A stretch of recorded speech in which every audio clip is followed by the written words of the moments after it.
Hey everyone, this is Neil here with Wasted Paper, bringing you another fountain pen review. This time we're looking at a pen from Diplomat. If you saw my two-part Atlanta video, you'll know I picked this up there directly from Yafa brands themselves. I've wanted to try out the Aero for a while, and now I finally have one, and I get the opportunity to test it out with you. Starting off with the outer sleeve of the box, you just have a plain white box with Diplomat's logo and their name branded on the top.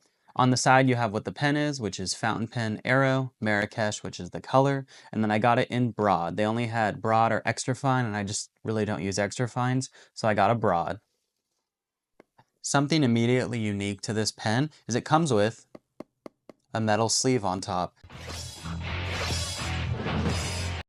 I don't know that I have any pens that I've ever opened that come with that, so that's a nice little touch. Underneath that, we have a flip-up cover, we have the pen, and this is the international warranty card, and it also comes with 2 cartridges. A little bit of information on Diplomat itself. The company was founded in 1922, and then in 2012, the Aero came out as part of their 90th anniversary. I think the Aero is an iconic looking pen. You can recognize this pretty much from any distance. It's unique in its body shape, and it has some really nice lines to it when it comes to the design. Starting off with the top finial, you have the Diplomat logo on top of there. It is rounded, and the bottom one as well is rounded, but no logo or anything there. Down from that, you have the clip right here, which looks to be kind of crimped in there between the top finial and the cap itself. It's not a very stiff clip, but it's a little hard to get under because of the low angle, but otherwise not too bad. Around the cap and body, you have these symmetrical cutouts right here.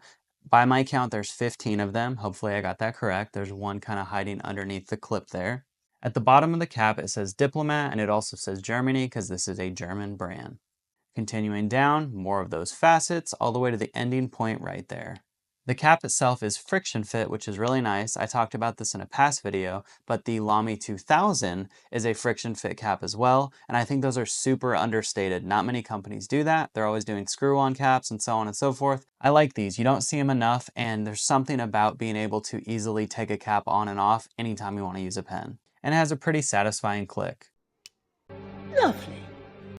Inside of the cap, it does look like there is a plastic liner in there, which is going to give you that friction fit onto the metal grip section. You're also going to get a more secure, more sealed nib to keep it from drying out. As far as the grip section goes, I mean, it's long. I think this is a really sizable grip. There's almost no chance you're going to have a hand that won't be accommodated by this. Towards the nib, it does taper down slightly, and then you have this big divot right here just to keep your hands again from falling forward. As for the nib, it is a Jowo nib. It's stamped with the Diplomat logo. It also says Diplomat since 1922, has a B because I have a broad nib, and then it's paired with a plastic feed.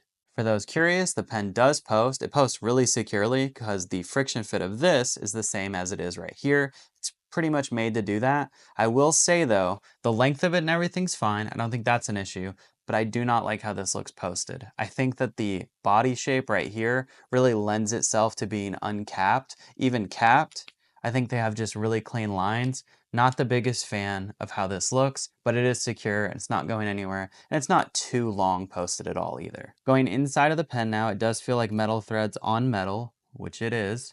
This top black piece right here though is maybe the biggest O-ring I have ever seen, which means you're gonna get a really good seal though, so it's hard to complain. And then the converter is branded.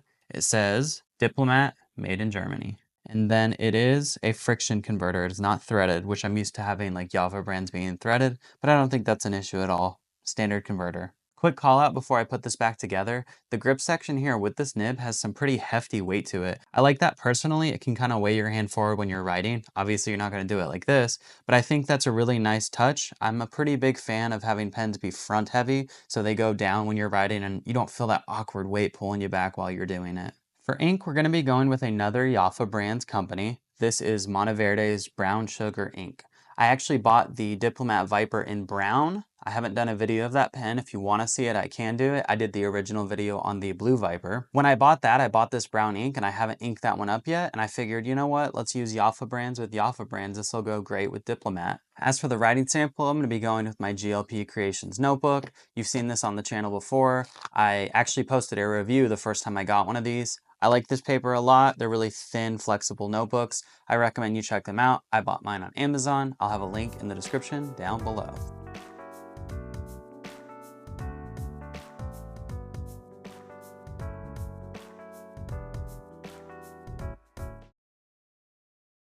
When it comes to flex, here's with no pressure, with, none, with, none, with.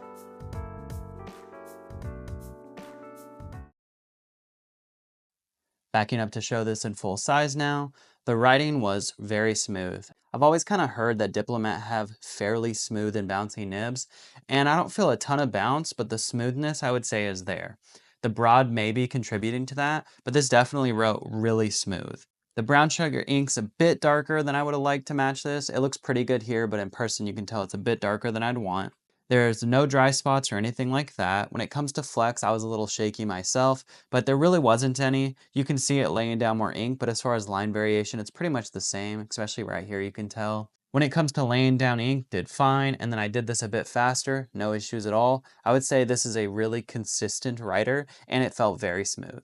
Now for everyone's favorite part, the size comparison. I have my Lamy Safari. When these are all side by side, the Aero is just barely bigger than the Lamy Safari. It doesn't totally look like it here, but I just don't have them perfectly lined up. The Aero is just a little bit bigger than that, and then it's a bit smaller than the custom 823. Uncapped now, it's pretty much retaining the same shape as the Lamy Safari. The Pilot Custom's near identical as well. You wouldn't really notice a difference of these three in person. And here they are posted. I will call this out because I always say this. The Pilot Custom A23 is probably the best posting pen. So seeing this post a bit deeper than that, that might actually replace it. I just think the shape of it though doesn't look great posted versus the Custom A23. Otherwise, it is the smallest pen here, which is a good thing if you like to post your pen. When it comes to price, the Diplomat Aero MSRP is $235. Atlas Stationers has it on their website for $188, and my discount code does work on it. With that, you can get it for $169.20 plus tax and shipping wherever you're at. This pen's been around for a while, like I said earlier, since 2012. Due to that, there's actually quite a bit of colorways of this pen.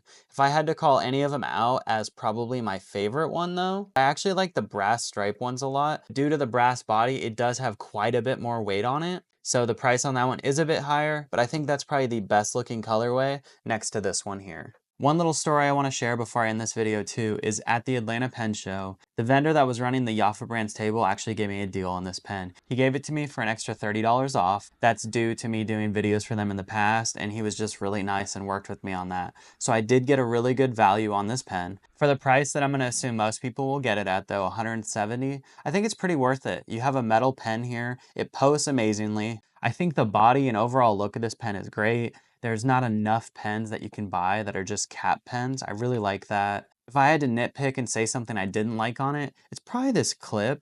I'm just not the biggest fan of how this looks. I think if this had like a high gloss polish on here, I'd probably like it more, but it's got a pretty matte look to it. And I think that's probably the only thing if I was being really picky about it. Overall, I'm really happy with my purchase. I think the Aero is an iconic pen. There's a reason they've been making them since 2012 and haven't stopped. If you've been considering it and are interested in picking one up, I do believe it's worth it. All that being said, thank you for watching. Please be sure to like, comment, and subscribe down below.